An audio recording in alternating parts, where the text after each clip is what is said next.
On a un postérieur gauche qui engage fort, un droit qui engage pas beaucoup et qui plie pas beaucoup. Un bassin qui reste haut à gauche. Voilà, surtout ça. Et devant,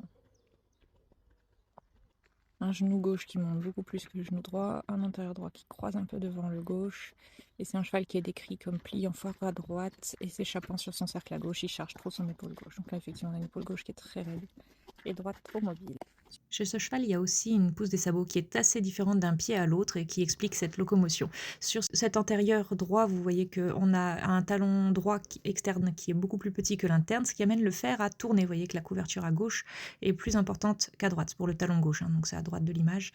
Par contre, on a une fourchette qui est bien dans l'axe du talon, on n'a pas de compensation articulaire sur cet antérieur. En revanche, de l'autre côté, on a donc des talons qui sont plus hauts. Pour mémoire, de l'autre côté, ils aient cette taille-là. On a un externe qui est un petit peu plus haut que l'interne, mais c'est pas si marqué. Par contre, on a une grosse compensation articulaire. Regardez, la fourchette n'est pas du tout dans l'axe du canon. Donc là, on a un antérieur, un niveau articulaire qui peut moins porter parce qu'il y a moins de force vu la laxité qui se présente dans l'articulation.